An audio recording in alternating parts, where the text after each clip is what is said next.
Final Fantasy XVI is a game that has quickly rose to one of my favorite Final Fantasy games of all time. And now that the PC version has been out for quite a while now, I thought now was the perfect time to go over some of the best mods that the game has to offer. Of course, anybody familiar with Final Fantasy XVI may know that even though it is a good game, there are definitely problems when it comes to how certain game design aspects were implemented. The goal of this video is to recommend these mods to anybody who is starting this game for the first time, or returning players who want a better way to play. I truly think that this is the definitive way to play Final Fantasy XVI in 2025, and the link to each mod in the video will be down in the description below. Also, do not forget to support these creators by downloading their mod, spreading the word, and if you can, donate to them directly so that they can keep creating these wonderful mods. So if you haven't already, do not forget to like the video and subscribe to keep up to date with anything JRPG related in the future. Now, the first thing that you want to absolutely make sure that you download first is the Final Fantasy XVI mod loader Reloaded 2. This is the mod manager that you'll be using for pretty much all of the mods you'll see here in the video, and also for most mods in the future. Final Fantasy XVI Fix is yet another crucial mod to have if you want the best possible experience with the PC version of this game. This mod adds things like ultra-wide support, a field of view slider, and most importantly, uncapped frame rates in cutscenes. And the list goes on and on with tweaks and adjustments that the game is definitely a lot better with.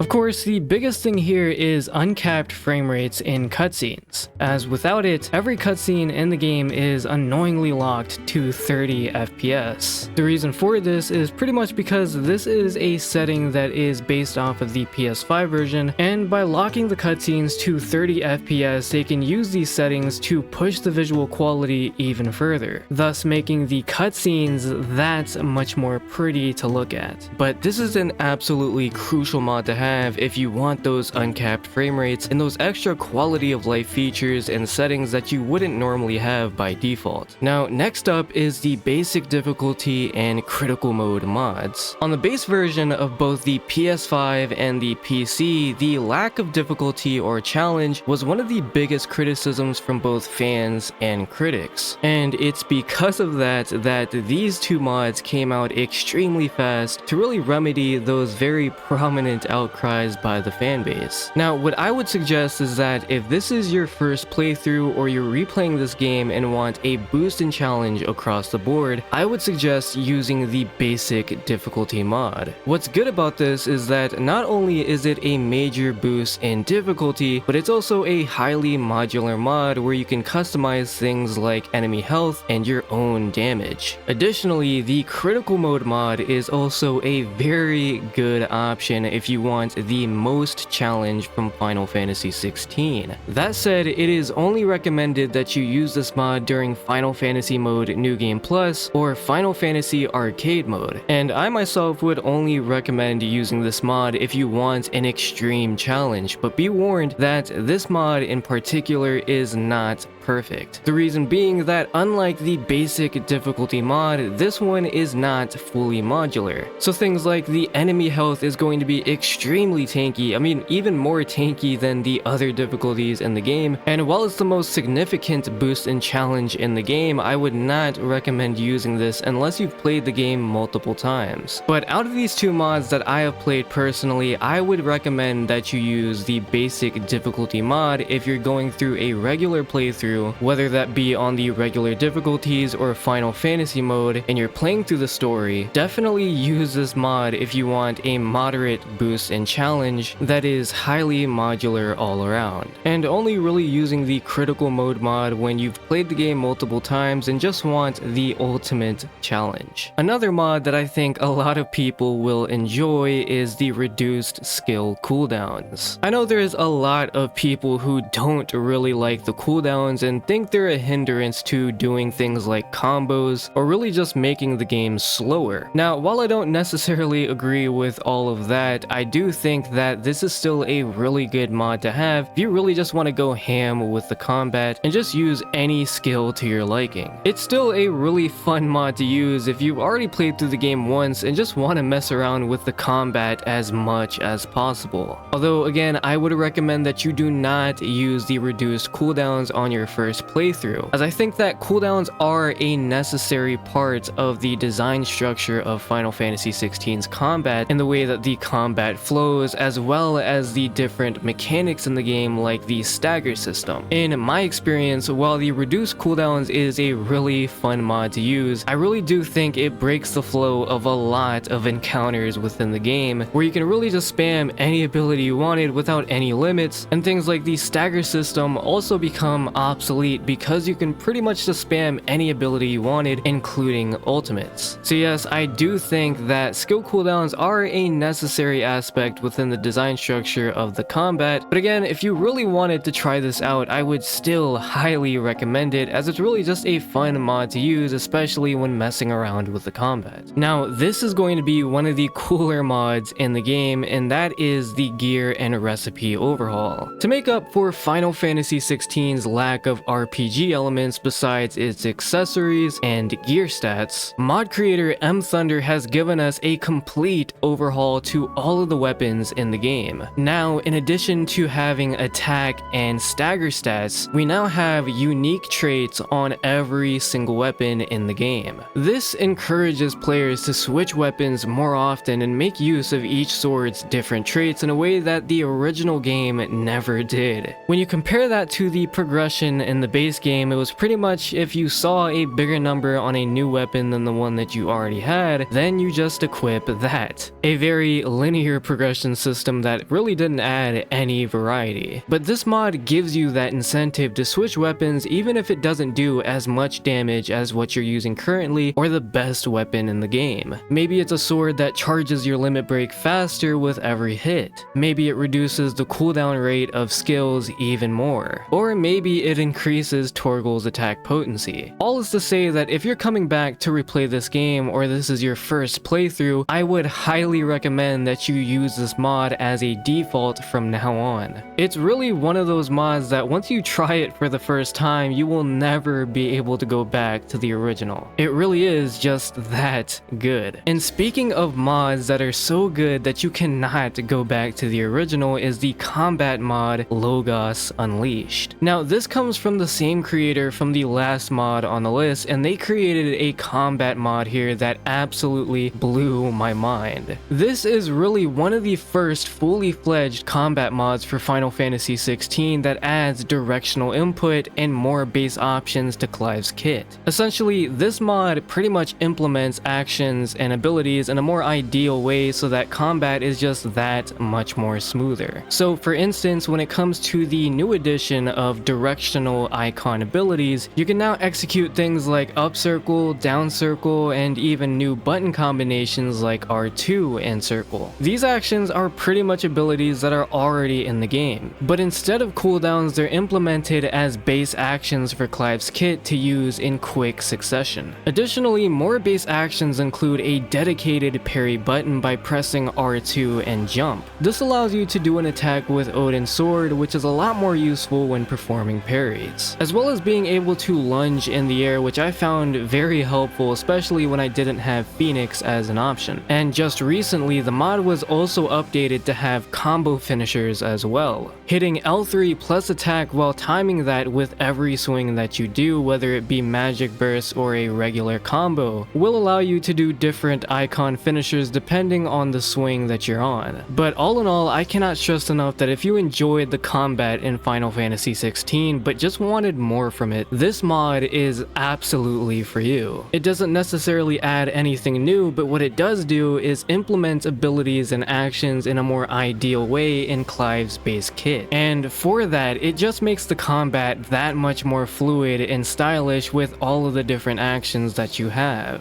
And I feel the combat mods, including this one, will only get better with time. In addition to the Logos Unleashed mod, we also have the Mythos Exalted Combat mod. Now, I don't personally use this mod myself, but it's worth mentioning, unlike the Logos Unleashed mod that pretty much just adds to the combat without really changing anything, the Mythos Exalted mod is more of an overhaul that switches around and replaces abilities and movesets. It's also worth mentioning that you can combine both Logos Unleashed and Mythos Exalted and use them together. For me personally, I was fine with just using the Logos Unleashed Unleashed mod, as I found that that was enough for me, but it's still good to know that if you really wanted to use both of these mods together, that you can absolutely do that and it'll work just fine. Final Fantasy XVI is a great game that isn't perfect. It's certainly a game that's filled with a lot of questionable design choices that definitely could have been handled a lot better. I hope that with this video you found the mods that I recommended a good start for you, whether you're coming back to this game to replay it or playing this game for the very first time. And I hope that with this video these mods can help to provide a more definitive experience when playing through Final Fantasy XVI. Of course, when you have a game like Final Fantasy XVI that uses a proprietary engine, it can definitely be a lot more difficult to create certain mods. I do hope that we can continue to see the modding community keep creating these amazing mods, even more creative and inspiring ideas so that we can keep experiencing Final Fantasy XVI like never before. Anyway, be sure to support these creators and download their mods with links down below. And I will catch you guys in the next one.